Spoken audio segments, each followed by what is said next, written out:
السلام عليكم ورحمة الله وبركاته، ورجعنا لكم في فيديو جديد. وبدل ما اطول عليكم ما تنسوش تصلوا على النبي وتشتركوا في القناة وتفعلوا زر الجرس وتدعمونا بأحلى لايك وكومنت محفز، ويلا بينا. وبيقول لهم روحوا بسرعة وشوفوا لو الغنائم لسه موجودة، والجنود كلهم بيبدأوا اللي هم يتحركوا وبينزلوا بيفتحوا القفص اللي تحت، انما بيلاقوه فاضي. وجندي بيقول ايها السيد، هو احنا المفروض نعمل ايه دلوقتي؟ والقائد بيقول له احنا لازم اللي احنا نسترجع السجين دلوقتي، مش مهم عايش ولا ميت، المهم اللي هو يرجع. وبنرجع للي والفرقة بتاعته، وليه بيقول ما ينفعش اللي احنا نفضل هنا لفترة طويلة، احنا لازم اللي احنا نمشي من هنا فورا. وفجأة في واحد بيجي هيقع، وليه بيقول له هو انت كويس؟ وبيكون الولد اللي دافع عن ليه، والولد بيقول له ايوه ايوه انا كويس، ما تخافش عليا، شكرا على سؤالك. وليه بيقول في نفسه هو مش ده برضه الولد اللي دافع عني من شوية؟ والولد فجأة في حد بيقول له اقف عندك، وبيكون زعيم الفرقة، وبيكون بيتحرك عليه بسرعة وبيسحب سيفه، وفي راجل بياخد الولد ده وبينط في البحر وبيهرب منه، والزعيم ما بيكونش عارف يعمل ايه. وليه بيقول للزعيم هو انت كويس؟ والزعيم بيسحب سيفه في اللحظة دي وبيقول له تعالى لهنا، انت متهم حالا بالتواصل مع العدو. والقائد بيكون حاطط السيف على رقبة ليه ده، وفجأة في واحد بيجي هيقع، وليه بيقول له هو انت كويس؟ وبيكون الولد اللي دافع عن ليه، والولد بيقول له ايوه ايوه انا كويس، ما تخافش عليا، شكرا على سؤالك.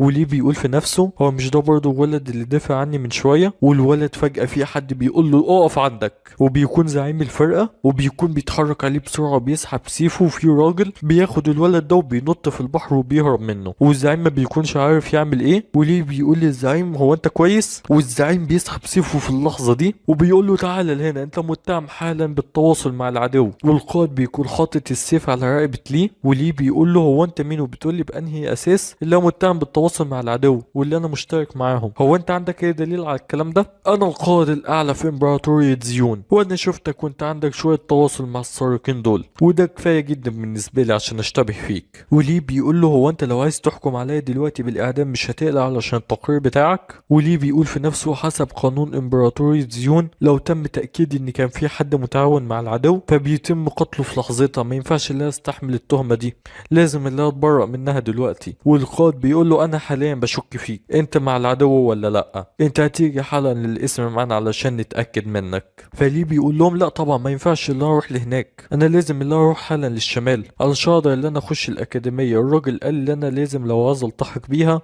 اللي انا ما ينفعش اللي أنا اتاخر خالص ولازم اوصل في الميعاد. اللي جالي على ظهر طائر العملاق وجاب لي النتيجة. فالقائد بيقول في واحد جالك على ظهر طائر عملاق علشان يسلمك نتيجة، هي انهي اكاديمية اللي قبلتك؟ والقائد بيقول في نفسه في العالم كله ما فيش اي حد ممكن اللي هو يزيف طلب انضمام لأكاديمية زي دي، واضح ان الولد ده مش متعاون معاهم وهو مجرد ولد جبان. وليه بيقول في اللحظة دي أنا في أكاديمية السماء المرصعة بالنجوم. والزعيم أول ما بيسمع اسمها بيتصدم وبيقول إيه، وفي واحد من الجنود بيصرخ وبيقول أيها الكلب أنت إزاي تتجرأ؟ إنما الزعيم بيوقفه وبيقول له أنت بتقول دلوقتي اللي أنت تم قبولك في أكاديمية السماء المرصعة بالنجوم؟ فليه بيقول له أخي الأكبر اللي جه على ظهر الطائر العملاق هو اللي جه بنفسه علشان يديلي النتيجة ويقول لي اللي أنا تم قبولي فيها. فالقائد بيقول يعني دي حالتك، إنما برضه لازم اللي أنت تيجي معانا ونتأكد منك واطمن مش هيضيع موعد قبولك. وبيهجم عليه هجوم قوي وبيكون هيقطع رقبته، انما على مين يا بابا؟ ده ليه. وليه بيجهز ايده وبيصد ضربته وبيبعده لبعيد وبيحصل انفجار والاتنين بيبعدوا عن بعض. والقائد بيتصدم وبيقول هو ايه اللي حصل ده؟ هو انا ازاي بعدت كده بسبب الولد ده؟ وليه بيقول كويس اللي أنا قدرت اللي انا اخد بالي واتفادى الهجوم بتاعه، يا اما كان زمان اللي هو قتلني بسيفه وقطع راسي. والقائد بيتعصب بيقول انت ما سبتش بس مجرمين اللي هم يهربوا، انت دلوقتي كمان بتهاجم واحد من قادة الامبراطورية، تم تأكيد جريمتك حالا بالتعاون مع العدو،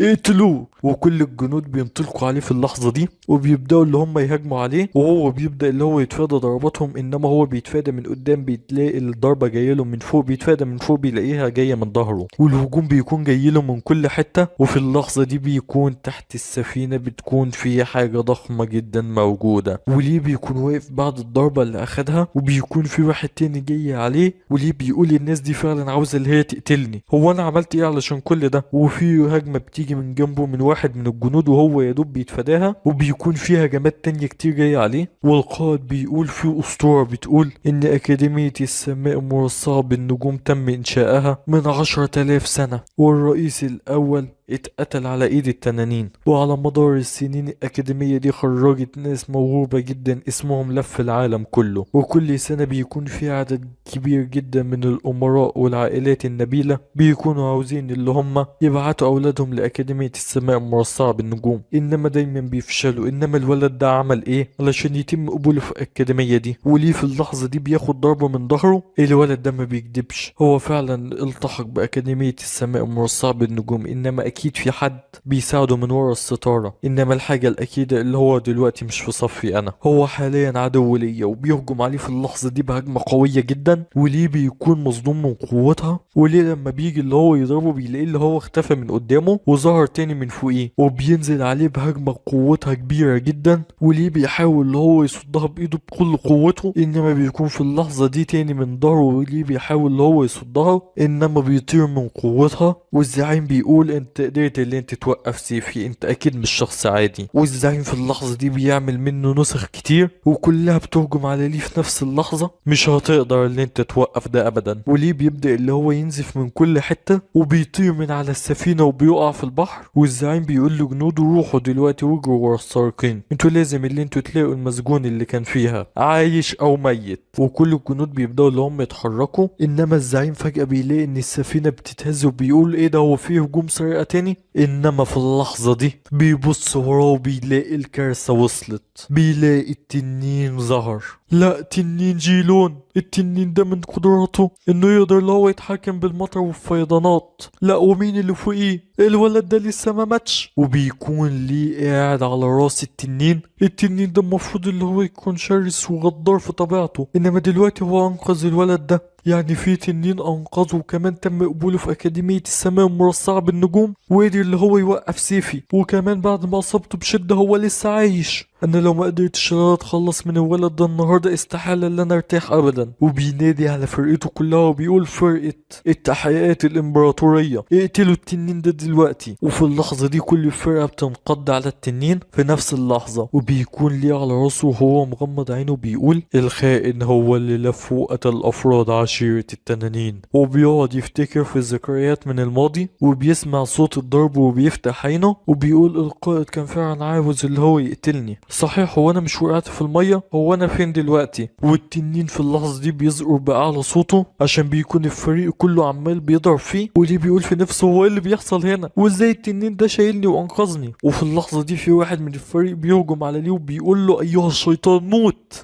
انما ليه بيقدر اللي هو يجهز الضربة ويصدها، والقائد بيكون واقف وبيقول الحسالة ده صعب، لازم اللي انا اعمل ده بنفسي. وبينط في الهواء وعينيه بتكون حمراء وبطريقة السيف القاطع، وبيعمل هجمة بتنقسم لعشرات الهجمات بتبدأ اللي هي تشرح التنين ولا كأنه معتبر سيخ شاورما قدامه. وليه بيكون مصدوم من اللي شافه، والتنين بيقع في المية، والقائد بيبص ليه وبيقول له دلوقتي ده دورك. انما بيلاقي في اللحظة دي ان الدنيا غيمت والبرق والرعد بدأ اللي هو يتجمع، واللي بيكون طاير في الهواء وعمال بيجمع في الصواعق، وبيكون باين عليه القوة الكبيرة في اللحظة دي. وبيقول له هو انت اتجرأت اللي انت تأذي رفيقي؟ والقائد بيقول في اللحظة دي كمية الطاقة اللي خارجة من الولد دي مرعبة، ده زائد اللي هو قدر اللي هو يقف في السماء. هو الولد ده وصل لأنهي مستوى؟ هي أكاديمية السماء المرصعة بالنجوم كانت عارفة بقوته دي؟ وواحد من الجنود بيقول أيها السيد احنا دلوقتي بنطلب منك اللي احنا في أقرب وقت لازم اللي احنا نهرب. والقائد بيسحب سيفه وبيقول ممكن البشر عاديين اللي هم يهربوا، وممكن لأفراد عائلات النبيلة اللي هي تهرب، إنما قسم التحقيق الإمبراطوري مستحيل اللي هو يهرب. والجندي بيقول مش هيكون عندنا أي فرصة اللي احنا نرجع بعدين ونهزمه. فالقائد بيقول له خلاص على عموم الأوان فات، حتى لو قررت دلوقتي اللي انا اهرب في الولد ده استحال اللي هو يسيبني اللي انا اهرب. وليه بيكون خلاص جاهز هجمته وبيمسك صاعقة كبيرة جدا وبيضرب بيها على السفينة وبيقسم السفينة دي نصين. والقائد بيقول له هو انت مين؟ وليه بيقول له هو انت بتقول ايه؟ انت عاوز تعرف اسمي؟ انا اسمي هو ليه، وانت مش هتعيش عشان تقوله لحد. والقائد بيقول له في اللحظة دي وانا برضو شايف كده. وبيعمل اخر هجمة يقدر عليها وبيطير في السماء وبيستخدم مهارتين مع بعض، مهارة السيف قاطع الارض ومهارة السيف قاطع الحزن. انما ليه بيفتح بس ايده بيبدأ يجمع فيها طاقة وبيقدر اللي هو يصد كل الهجمات دي بسهولة. والقائد بيقع على السفينة وبيقول مع كل قوة اللي انا استخدمتها مع ذلك تم صد هجمتي بكل سهولة. هو الولد ده قدر انه يوصل لانهي مستوى؟ وليه بيقول له افتكر انت اللي قتلتني. قائد بيقول له تقريبا انت فاهم الموضوع ده بشكل غلط، انا اول مرة اشوفك. لا انا ما بكلمكش انت، انا بكلم السيف اللي في ايدك والاسلوب اللي انت بتستخدمه. انا فاكر ان كان اسم السيف ده سيف العبور. وليه بيكون بيتكلم بصوت مختلف عن صوته؟ سيف العبور ده هو من اسباب الكارثة اللي حصلت في الماضي. والقائد بيقول في نفسه انا دلوقتي كواحد ذكي لازم اللي انا اهرب من المكان ده فورا، بس لو حاولت اللي انا اهرب بعيد بكل قوتي فما اعتقدش ان انت هتقدر ان انت توقفني. فليه بيقول له ممكن فعلا لا ما اقدرش ان انا اوقفك، بس ده في احلامك. فالقائد بيقول اسلوب السيف الاول دلوقتي تم ايقافه بمنتهى السهولة، بس انا دلوقتي هستخدم الاسلوب التاني. انت فعلا راجل نبيل، بس انت دلوقتي بتواجه الموت نفسه.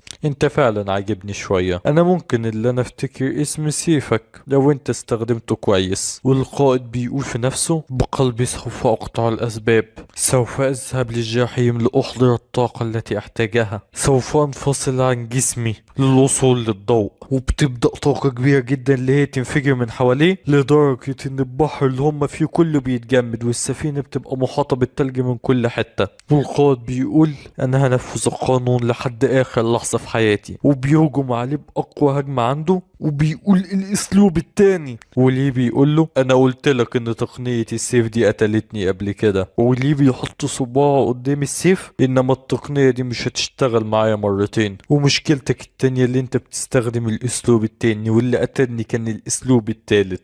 وليه بيقدر اللي هو يوقف السيف كله بصباعه. والقائد بيكون مصدوم وبيقول ازاي ده ممكن انه يحصل. تنزل عليه في اللحظة دي صاعقة برق وبيقع وبيقول في 3 تقنيات عظيمة للسيف والتالتة هي أقوى وأنبل واحدة. هو أنت قدرت اللي أنت تشوفها قبل كده؟ أنا مش بس شفتها قبل كده، أنا كمان أقدر اللي أنا أعملها لك. ما فيش أي حد قدر اللي هو يوصل لها في خلال 1000 سنة اللي فاتت. والقائد بيمديله السيف وبيقول له هو أنا ممكن اللي أنا أغذي السيف بروحي علشان بس أقدر اللي أنا أشوفها؟ ممكن جدا. وليه بينزل وبياخد السيف. قول لي دلوقتي انت ايه اسمك وبتنتمي لانهي عائلة وانا هفتكر اسمك. انا اسمي تياندو من عائلة كوي. تمام. وليه بياخد السيف وبيستخدم التقنية وبيقول له بصلها كويس، والتقنية بتكون قوية جدا. والقائد بيقول انا دلوقتي هتقتل على ايد السيف اللي فضل مع عائلة كوي لأكتر من 100 سنة وما فيش اي حد لمسه من بره العيلة، بس انا هموت دلوقتي وانا مش ندمان على حاجة لاني عملت كل اللي انا اقدر عليه. وبنشوف بعد كده اخبار وهي نازلة وبيتقال ان قسم التفتيش الامبراطوري تم اعتراضه وهو في البحر وتم إبادتهم جميعا، وكان عدد الضحايا 21 ضحية